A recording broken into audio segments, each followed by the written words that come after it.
I am so excited to see my friends and my sister-in-law and my sister. What a great group of women. We're gonna have so much fun. So before I head down to the house, I am gonna make a batch of mini pineapple shrimp tostadas. Really flavorful shrimp, tortilla chips, and lots of fixins. They're going to be incredible. So I started with a pan with melted butter and oil, and I just put in a single layer of shrimp. They're raw and deveined with the tails off. And I'm gonna leave them undisturbed and season them real quick with some cumin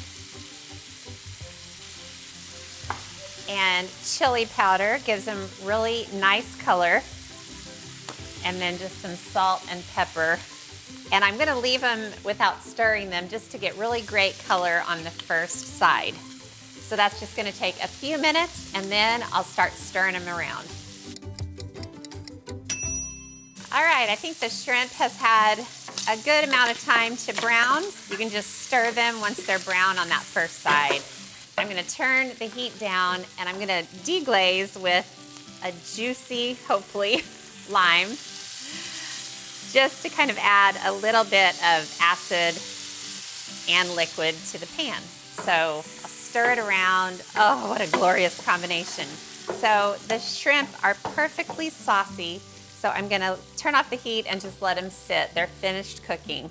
And I'm gonna make a really simple guacamole. I've got 2 really nice ripe avocados, and I cut them in half and removed the pit. When I make guacamole, I don't like to completely mash the avocados. And I find if I try to use the food processor or any machine to make the guacamole, I always take it a little too far. So when I mash it by hand, I can kind of control the chunks that I leave in the guacamole. All right, this looks great. So just to add to the guacamole, I've got some jalapeno hot sauce. It's okay, it'll still be delicious. And plenty of cilantro. And I'm gonna add not just the juice of a lime, but also the zest. Let's see how juicy these limes are. Sometimes I'll squeeze a lime and I can barely get a drop out of them. And other times I'll squeeze a lime and it'll like squirt the window across the room. You never know. And then just a little bit of salt. Oh, guacamole is my love language. I absolutely adore it. All right, this looks perfect for what we're gonna have down at the house. So I will pile this into this gorgeous dish. The shrimp go on the platter. Okay, the last of the shrimp. And I'm using fresh pineapple. You could do just pineapple out of a can if you want, and just cut it into chunks. But here's what I love to do to the pineapple. I have some chili lime seasoning. Oh, this stuff is so good. And I'll just lightly sprinkle it over the pineapple. It's a thing, trust me. It is so good. And I also have some extra lime wedges on the platter, and I'll just kind of lay them here and there just to make it pretty. And then everybody can kind of help themselves to some lime. And then I have a little dish of more cilantro, so I'll put that on the platter so everyone can give a little extra sprinkle. Whenever I fill my freezer, I like to do a mix of ready-made meals and components that I can sprinkle across different meals. Enter my all-purpose Tex-Mex veggies. I'm gonna make a huge batch, and after a while, I'll talk you through all the things I like to use them for. I've been prepping lots of veggies. This is a big batch. I just shaved the kernels off of 5 cobs of corn, and I'm gonna mix this all together in a pile. In addition to the corn, I have a whole bunch of diced red onion, and then 3 colors of bell pepper, orange, red, and green. This color combination is gorgeous. Now I have to throw a little heat in there, so I've got some fresh jalapenos. Rather than put all these in a bowl to mix them, I'm just doing them right on the board. Playing with food is fun. Okay, I'll let that sit, and I'm gonna make the spice mixture for the veggies. It's super simple, just a couple of teaspoons of chili powder, a teaspoon of cumin, 1/4 teaspoon each of garlic powder and onion powder. a healthy pinch of crushed red pepper, more heat for you there, and a good teaspoon of salt and pepper. And then I'll mix these together, and I'm gonna use my other hand to crank up the heat under this skillet. I have just a little bit of olive oil in the skillet, and I'm gonna get half of these veggies in. I'm cooking them in batches because I wanna get them nice and brown, and if I crowd the pan too much, I won't have a hope of any brown happening. Okay, one more little handful, and then I'll sprinkle over some of the seasoning mix, probably about half if I play my cards right.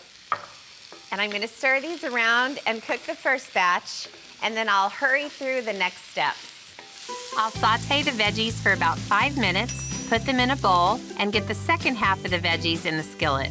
I'll sprinkle them with the rest of the seasoning mix, stir it all in, and cook the veggies for 5 more minutes. Next, I'll put the first half of the veggies back in the skillet, add 2 15-ounce cans of drained and rinsed black beans, along with 4 4-ounce cans of diced green chilies. Stir everything together and cook the veggies for another 3 minutes. Then let it cool. The veggies are all cooked and cooled, so I'm just getting them into little containers for the freezer. When you're ready to use these, you just throw them into a skillet from their frozen state and cook them until they're hot. Now it's totally up to you how you use these. Let me give you a few of my ideas. First, in soft tacos, take a tortilla, some chicken, shredded iceberg, cheddar, the veggies, and that is ready. They're also awesome in a taco salad. It's lettuce, the veggies, cotija cheese, salsa, sour cream, and cilantro leaves. Yum. And they are divine in quick quesadillas. Take a skillet with melted butter, add a tortilla, some Monterey Jack, veggies, another tortilla, flip it over, and that's one amazing cheesy quesadilla. I've got some cooked shrimp that I bought at the supermarket. The tails were off, they were already peeled. Now that is my kind of cooking right there. I'm just chopping them into little bits, and that looks great. So this goes into a bowl. I'm gonna marinate the shrimp, and it's gonna make it super flavorful for the nachos. Now, of course, I've got to add a bunch of other stuff. I have some diced jicama, which is like a Mexican turnip. I don't use jicama very often, but it is so cool and refreshing and crisp. I love it. I'm also adding some diced mango. You can use fresh mango, or you can buy the mango in jars. It's a little bit sweeter. I really like that mango, especially for mango margaritas. I'm adding some sliced green onion and jarred pimento, super simple ingredient. You can also use diced red bell pepper, and then some cilantro leaves.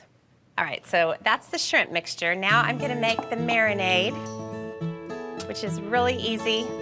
It's just half a cup of olive oil. And to the olive oil, I'll add a couple of tablespoons of honey, and then 2 citrus juices, some orange juice, and lime juice. I also zested the lime before I juiced it with salt and pepper, and then green hot sauce, sometimes called jalapeno hot sauce. I'll pour this over the shrimp. I may not need all of this, so I can save what's left over for a salad tomorrow. It's a really nice dressing. Oh, it's so pretty. So I'll cover the bowl, and I'll get this into the fridge, and it'll marinate slowly until party time when I assemble the nachos. So now I'll assemble the citrus shrimp nachos. I have some really nice tortilla chips. They're round. They're pretty substantial. You don't want to get a super thin chip. And I'm going to give this beautiful shrimp mixture a stir. So I'll get a spoonful of the mixture and pile it right on top. Then I have some crumbled cotija cheese, which is sort of a Mexican version of feta cheese. And I'll add a few crumbles. And then I'll grab a little cilantro leaf and put it on top. Gorgeous. So gorgeous, in fact. I'm gonna make a whole platter of these.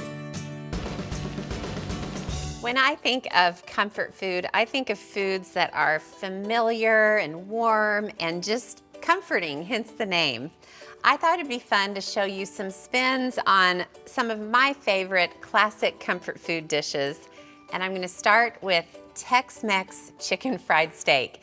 Now, this is a little bit risky for me to mess with chicken fried steak because it is such a beloved dish in our family, but it's really great if you're in the mood for something a little bit different. I started with the steaks themselves, and I had 4 ribeye steaks. I covered them with plastic wrap and pounded them really thin, and then I seasoned them with salt and pepper.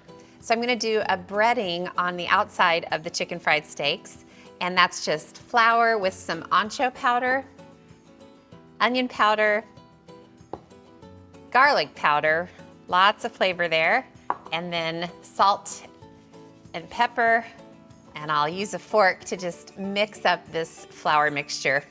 I say it's risky to mess with chicken fried steak because chicken fried steak is a religion in Oklahoma, I'm telling you. But this is so, so good, and it still tastes like chicken fried steak. All right, that's the flour mixture for the breading. Now I have another dish with beaten egg, and I'm just gonna add milk. So it's just a simple egg mixture, and whisk those together. And then I have a big skillet where I'm melting butter and oil, and it's nice and hot and ready for the steaks. So the breading assembly line is ready. So I'm gonna show you how to do the breading. So grab a steak, and I'm gonna dredge both sides and then shake off the excess and then quickly dunk it into the egg mixture. And then it goes back into the seasoned flour and turn it over. And basically you just wanna make sure all of the steak is covered in that seasoned flour, and it's a really thick breading.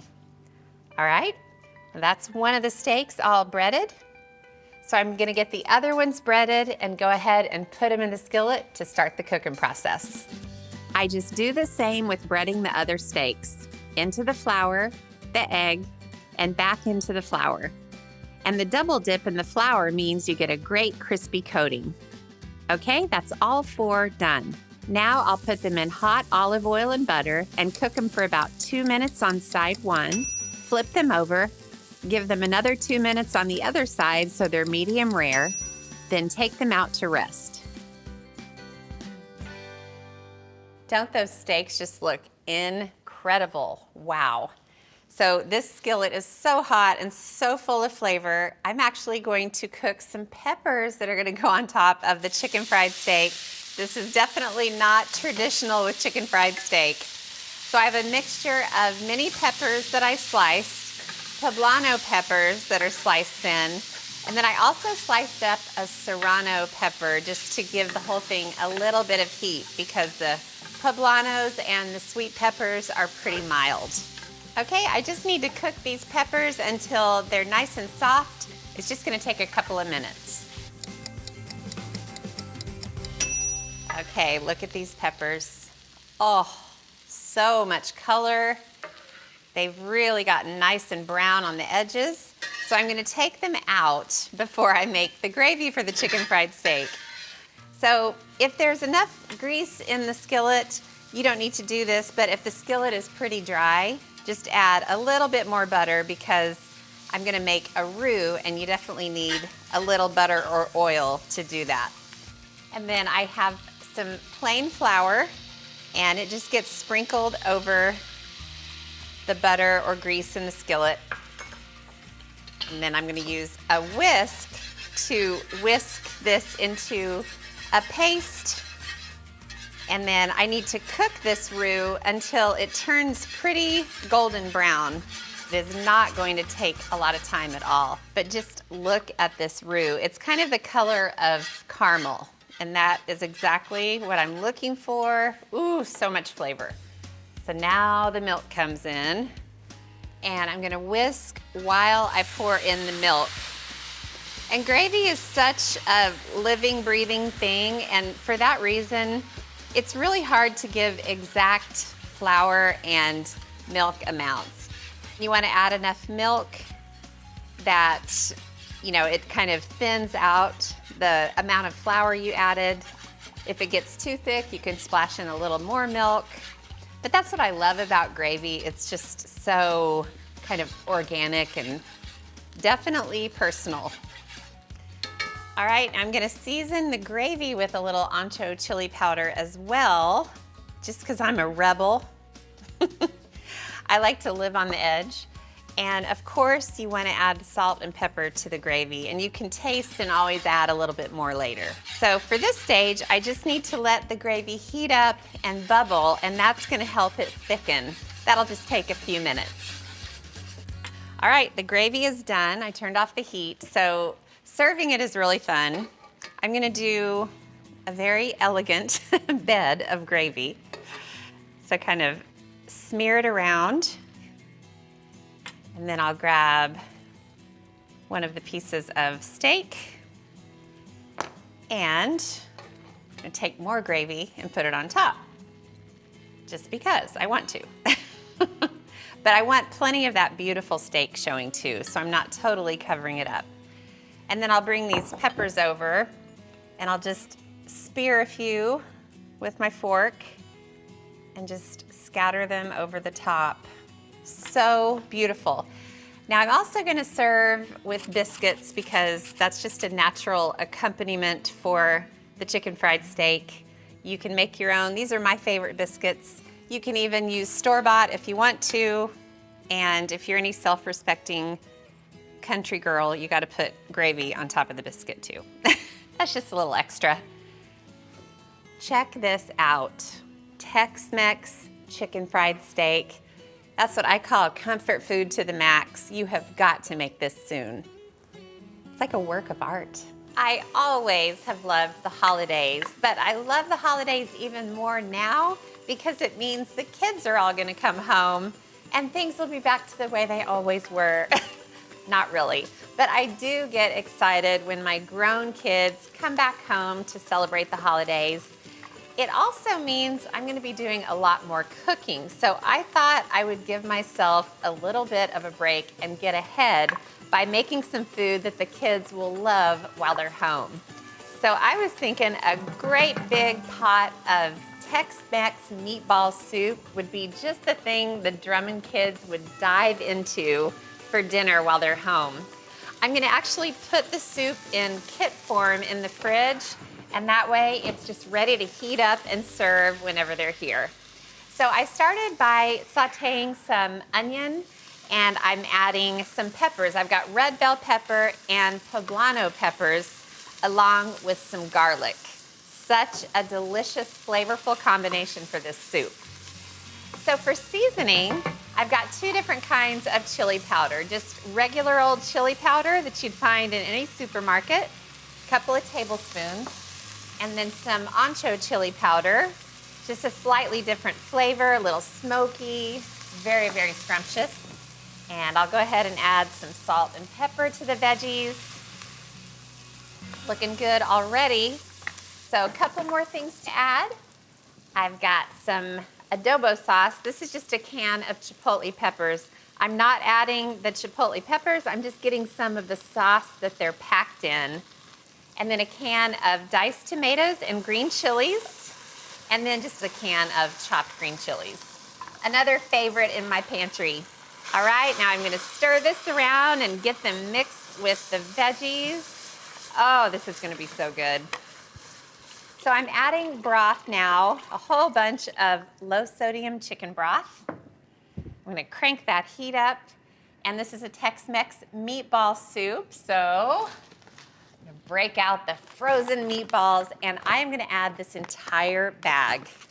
And you can add them just in the frozen state because this soup is so hot and it's going to get so hot that they're gonna heat up in no time at all.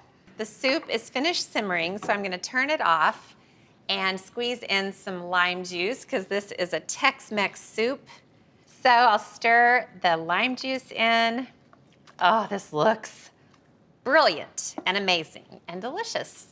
All right, so now I just have to let the soup cool and then it'll be ready for the fridge with the rest of the components. So I got all the soup components ready. The soup itself, I have a little bag of ditalini pasta. It's already cooked just under the al dente stage, so it'll stay really firm in the soup. And some sour cream, of course. And then I have some cotija cheese and then some cilantro. And I wrapped the stems in a damp paper towel and put them inside the baggie. And that way the cilantro will stay fresh in the fridge.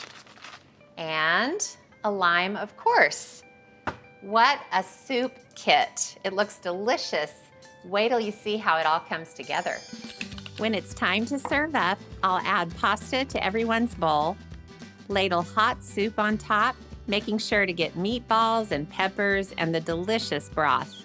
Then, to make it extra tasty, some sour cream, a sprinkling of cotija cheese, some chopped cilantro, and a wedge of lime to squeeze over the top. So I'm going to show you how to make the best basic beans, and then I'll show you how to spin them into two different kinds, Cajun and Tex-Mex. Your bean life will never be the same. So I added a pound of beans to the pot.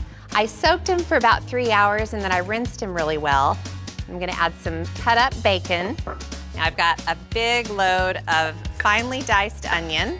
That was a lot, but it's a lot of beans. And I'm also gonna add a whole bunch of minced garlic. And then bay leaves are another secret. I just add 2 to the pot. They just add a little something something without being overpowering.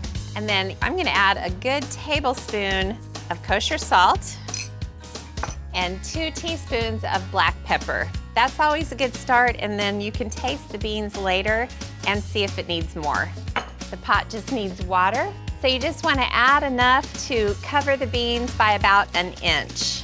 Again, you can always add a little bit more water later, but if you add too much, the beans will be too thin.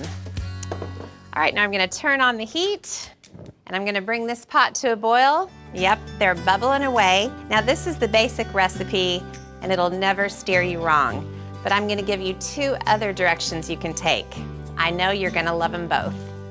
First, Cajun beans. You do everything exactly the same as the basic beans up to the seasoning. Then add 6 ounces of diced andouille sausage, 2 teaspoons of paprika, a teaspoon of ground thyme, and a teaspoon of crushed chili flakes. Cover it with water, give it a mix, bring the beans to a boil, then reduce the heat and simmer them for about 3 hours with the lid half on. And here's the second idea to ramp up the basic beans. You could do a Tex-Mex version. Make the basic beans mix, then add a cup of jarred jalapenos with their juice, a tablespoon of chili powder, some hot sauce, then cover them with water and cook them for 3 hours or so, again with the lid on halfway.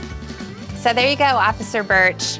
Now, this basic version still has a ways to go, so rather than wait around, let me tell you how I serve up the 3 versions. First, the best basic beans. When the time's up, the liquid should be thick and the beans tender. I like to garnish them with grated cheddar and some diced onion. Simple and delicious. Second, the Cajun beans. These look so good, and they need nothing more than a sprinkle of sliced green onions. Then third, the Tex-Mex beans, an unbeatable bowl of spiciness and so fabulous with the fixins. Guacamole, salsa, and a dollop of sour cream. Beans, beans, and more beans, all delicious. Tex-Mex Chicken Pot Pie. It's basically the chicken pot pie that I have made for years, but with a Tex-Mex spin, which I tend to do quite a bit.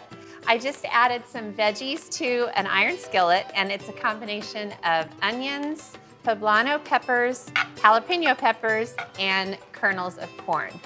I've got some butter in there. It was almost getting to the brown stage. Then I'm gonna sprinkle in salt and pepper. And then I'm just gonna stir the veggies around until they start to soften. It's gonna take about 3 minutes. All right, so the veggies are softening away. So now I'm gonna grab a little bit of flour and sprinkle the flour over the veggies. And this will just kind of help the sauce get nice and thick. Stir it around. You always want to stir flour and let it heat up and cook a little bit. All right, so the flour has had a chance to cook a little bit.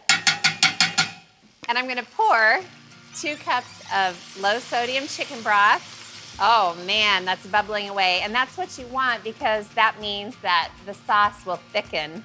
Also gonna add a cup of cream and then some chipotle peppers. So check it out. And then cilantro. I'm gonna save just a little bit to sprinkle over the baked pie at the end. It's gonna take about 2 minutes to get nice and thick, just like a chicken pot pie should be. All right, Alex, you need to slowly come in here and check this out. Look how thick it got. Oh my gosh. And look at all of that deliciousness. So it's a chicken pot pie. I bet you were wondering when the chicken was gonna come in. I've got some cooked shredded chicken, and you can do rotisserie chicken from the supermarket deli. You can boil the chicken, however you like to get cooked shredded chicken in your life. So this sauce is totally ready. So now I gotta grab the crust. I'm just using the perfect pie crust that I have made forever. It's on foodnetwork.com, and it truly is perfect. And I'm just putting it over the skillet and letting it just kind of naturally fall over the sides. And as it bakes, that crust is just gonna kind of stick to the side of the skillet and create a perfect top crust for the pie. So next comes the knife. I'm just gonna cut little vents in the top crust because that filling gets so hot as it bakes that it would kind of just break through the crust if you didn't create vents. And then an egg wash. This just kind of gives the crust a little bit of a shine, a little bit of a gloss. So since this is a kind of a refresh of a chicken pot pie, look what I'm gonna do. Pepper jack cheese on the crust. Ooh, what? Somebody call the ma'am. sheriff. This should be illegal. I'm just gonna put it on a sheet pan because this is a mess when it bakes. 400 degrees, 30 minutes. Ow, that's hot. That's hot. Oh gosh. All right. There we go. Then take it out after it bakes and let it cool for 10 minutes. And look, that's what happens to the crust in the oven. Wow. Isn't that pretty? And look at the top crust with the pepper jack cheese. I've got more chopped cilantro, but how glorious is this, you guys? I mean, that is beautiful. Okay, who wants the first plate? Me. I didn't really invite you guys on my side of the counter, by the way. I just asked who wanted to try it first. Okay, ready, Alex? Look. Fine, I'll be the bigger person. Oh my gosh, that's a big one. Wow. Mercy, can I have that? Look. Ready? I feel like a third wheel. Chipotles and poblanos. I taste them. Spicy. Now that is delicious. Now I've got some onions and garlic that I've been sauteing away. They're nice and soft by now, a little bit golden. Now I chopped up a whole bunch of chicken breasts, 4 pounds to be exact. I cut them into bite-sized pieces and the whole thing's just gonna go right in. And now all I have to do is just stir the chicken around until it's lightly browned. Now, one of my favorite ingredients of this chili is good old Mexican beer. I'm gonna crack open a couple of bottles, not to drink, to put in the chili. And I'll add about 1.5 bottles, just pour it right in there with the chicken. Now I'm gonna save the rest of this for later after the chili has simmered a while. All right, now I'll just stir the beer and the chicken around. Okay, the pot is so hot that the beer is already starting to bubble up. It's gonna reduce pretty quickly. So I'll go ahead and add the rest of the ingredients to the chili.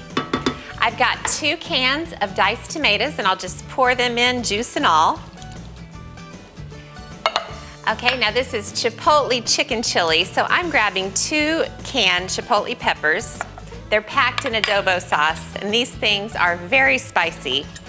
and I'll just give them a quick chop. For extra flavor and smokiness, I'll scrape in a little bit of the adobo sauce that they're packed in. This stuff is just full of flavor. Now, I've got 3 kinds of beans. I love to have a chili really thick with beans. So I'm using kidney, black, and pinto beans. I love this combination. Now, I'll just give the chili a stir. Oh, it's looking so good. Now for the spice. I'll add 2 tablespoons of chili powder. And this is another area you can add more or less depending on who you're feeding. And then 2 tablespoons of cumin, which is one of my favorite chili spices to use. And then it needs quite a bit of salt, so I'll add about 2 teaspoons and then I'll taste it later and make sure it's adequately salted. A little bit of black pepper. Now the chili already looks absolutely delicious, but after it cooks for a while, man, oh man, it gets nice and thick and rich. It takes a very steady hand for this. Try not to make too big of a mess. Ah, and it fit. It's a happy ending. Okay, now I'll get this over to the slow cooker. Put the lid on, turn it on. And now it just needs to cook slowly for about an hour. Everyone I know loves fajitas, let's face it. They are so delicious. Grilled meat served with flour tortillas, lots of fixins. They are to die for. I'm actually gonna make beef and chicken fajitas, and the first thing I need to do is make a really delicious marinade so the meat will be extra flavorful. This stuff is good. Olive oil first, then Worcestershire sauce, nice and savory. Lime juice, minced garlic, some cumin for great flavor, and for heat, chili powder, 4 tablespoons. I'm not messing around here. Then red pepper flakes, salt, a little pepper, a good tablespoon of sugar, and then it's time to let the blender do the work.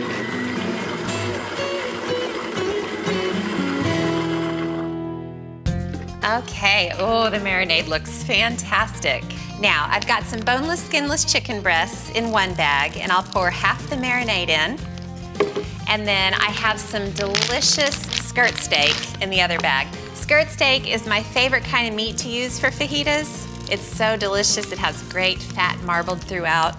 This marinade just needs to barely coat the meat to marinate it. You don't need the meat to submerge in it. Okay, I'll just move the chicken around. I want that marinade to completely coat every single piece. And I'll do the same with the skirt steak.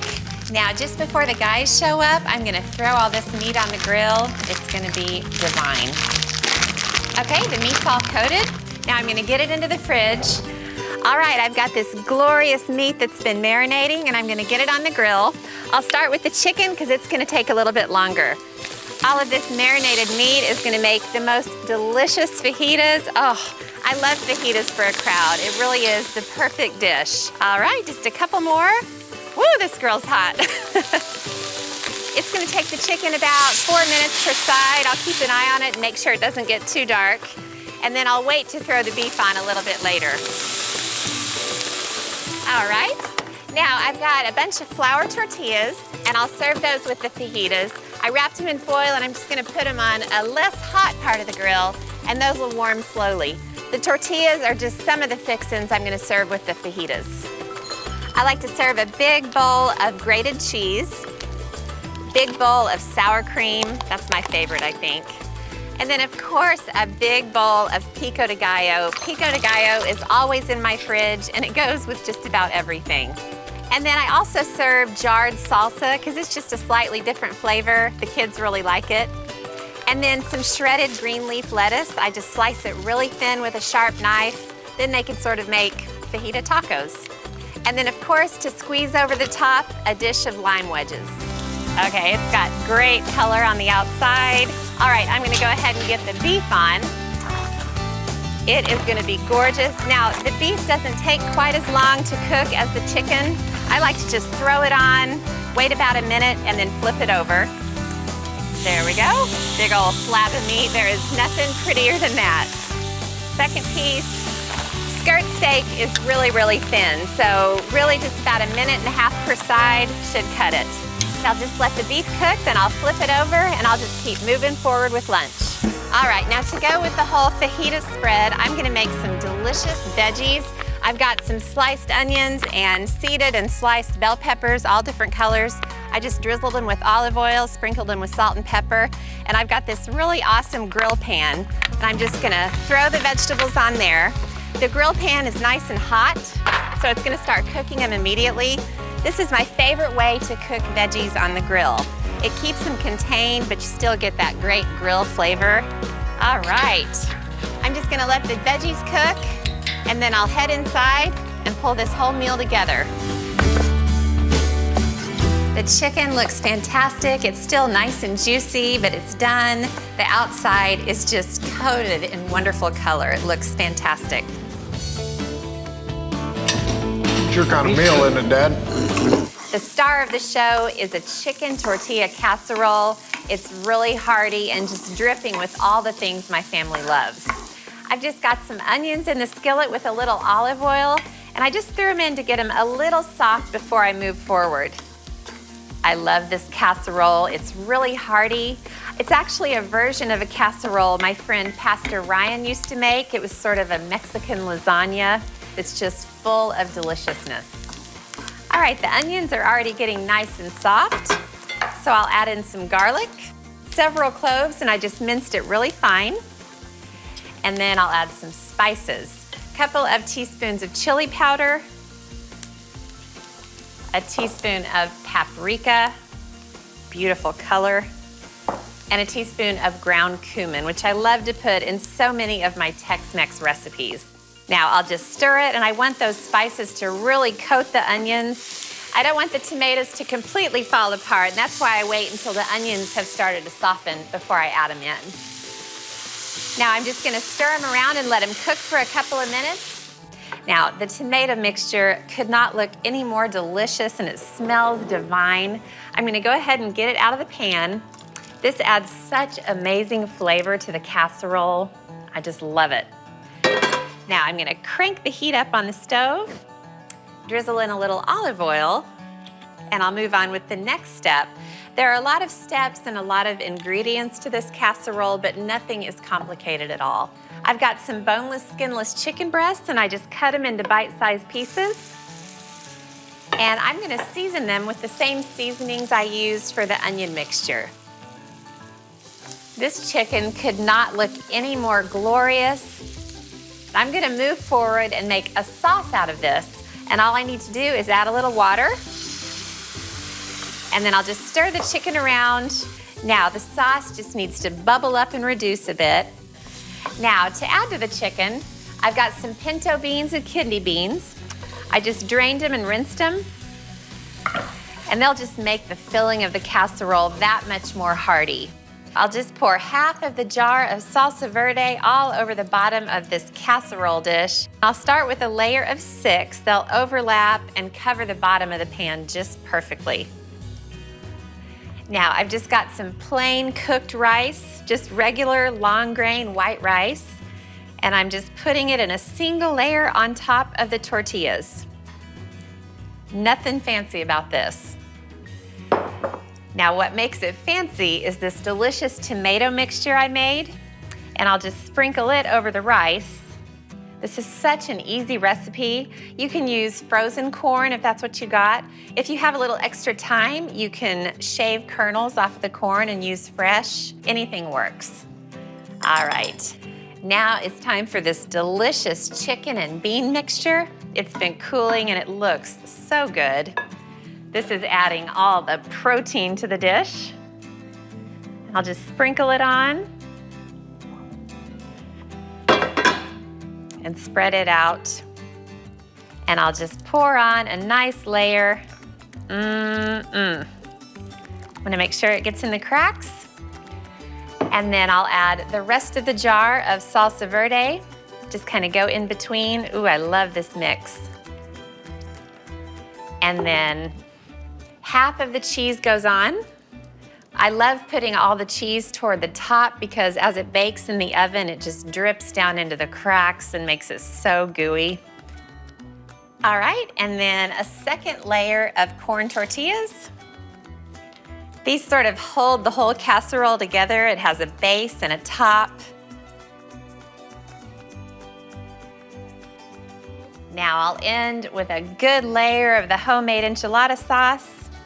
I'm not going to use all of this for this casserole, but this sauce keeps in a jar in the fridge. And then the rest of the cheese. You have got to have a hearty appetite when you eat this dish. All right, the casserole is all assembled. Now I'm just going to cover it with foil and keep it in the fridge until I head home. Then tonight, all I have to do is bake it at 375 degrees for 20 minutes. Take the foil off and cook it for another 15 to 20 minutes. Then when it's hot and bubbly, it's done. I'll let it sit a while so it'll hold up together when I serve it. Then everyone gets a great big helping with some sour cream on the side